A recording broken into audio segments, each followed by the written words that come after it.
This is purple clay.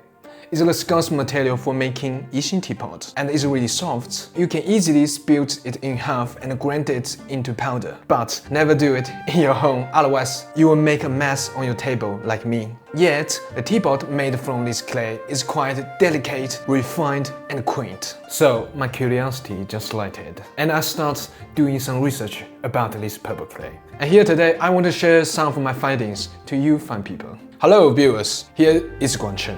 And today we are going to talk about what is purple clay, what feature it has can make Yixing Teapot so different, and how does it formed over 300 million years in the history of Earth. Firstly, let's start with the name purple clay. But actually it's a mineral that comes in 3 different major colors. They are purple, red and green respectively. From these 3, more color can develop depending on different iron oxide content. And that's why we also call it 5-color stone. But why do we eventually call it purple clay? Let me answer you from a cultural perspective. We Chinese people see red as a sign of luck and good fortune. And that's why in Chinese New Year, the red is the main decorative color. We also dress in red in many traditional celebrations. And purple is even a deeper level of red. We have a saying, red so deep it becomes purple. So, purple carries an even deeper meaning, speaks of nobility, aristocracy and honor. And that's why we call it purple clay. The name itself carries our sense of respect and reverence. Now back to the main subject. Scientifically, purple clay is called aluminosilicate mineral clay. It's a special mineral that mainly comes from Yixing in Jiangsu province. When fired, the sand clay doesn't just turn one color. Depends on different firing temperature. It can show purple, purplish brown and another shade. Like the little sample on my hand, they actually come from the sand clay, but with different firing temperature. As you can see, it shows a slight difference on the color.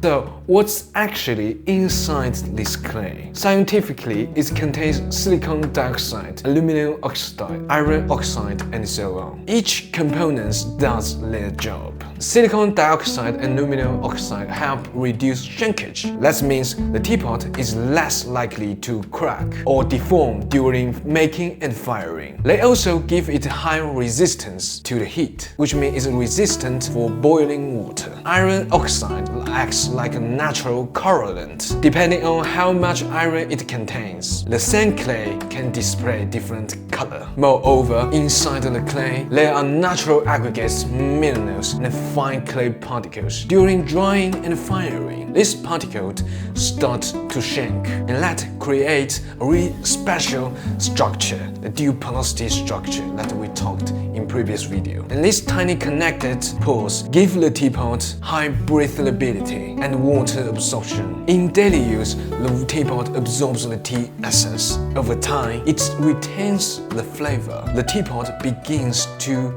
remember the tea. So, how did this clay come to exist? Let's go back in time, way back, about 300 million years ago. At that time, Yixing area wasn't a town, it was a giant inland lake surrounded by hills. Rain and rivers carried weathered debris from those hills into the lake, caused sand, fine clay and iron minerals. The heavy coarse particles sank to the bottom first, and this was the prototype of normal clay, what we call jiani in Chinese. The fine clay and iron particles, however, are different. As we know from chemistry, opposites attract and like charges repel. These tiny particles all carried negative charges on their surface, so they repelled each other. Then, the climate shifted, long period of drought setting. The lake shrank dramatically under intense evaporation. The water evaporated, but the salts dissolved in it stayed behind. And that's when the key chemical reaction took place. A flood of positively charged ions, sodium, calcium, began to neutralize the negative charges on the surface of the fine clay particles. So these tiny particles started attracting each other. They clumped together and adhered, forming pure iron-rich fluffy clusters. These clusters slowly sank through the water and settled on the top of coarse layer below. And this layer was the first beginning of purple clay. After that, the climate swung back to wet conditions. Frost bring more coarse sand and mud, which buried and sealed that fine layer. And actually, this did a good job, because without that cover, the fine layer would have simply been washed away. Then drought came again, the frost again. This cycle repeated over and over for tens of thousands of years. Eventually, it formed a 1,000-layer cake structure that was buried kilometers deep underground. Normal clay is like the bread of this cake. Little purple clay is like the fine cream layer. So that's why we call purple clay as clay inside of clay.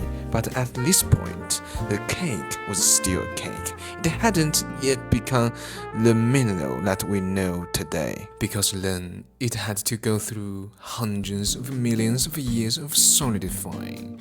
Immense pressure squeezed out the water and compressed the pores. The loose sediment hardened into solid stone. The coarse layers became normal clay, and then the fine layers became iron-rich clay stone. The purple clay was born. And for a very long time, no one knew, until the local potters digging for normal clay to make everyday vessels. Then they noticed thin purple stripes inside the coarse clay. They carefully chipped them out from a ton of stone. Only a few dozen kilograms appeared.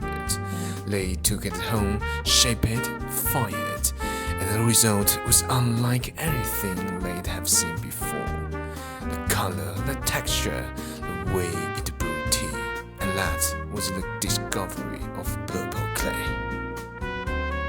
In conclusion, purple clay is not just a type of mud. It's a really thin and pure layer of mineral clay, filtered by the ancient lakes, sealed inside normal clay, and then finally freed by human hand. To express their reverence, Chinese people gave it a noble name, 紫砂, the purple clay. It's the kind of name no other material could ever receive. And that is the geological story hidden in every Yixing teapot.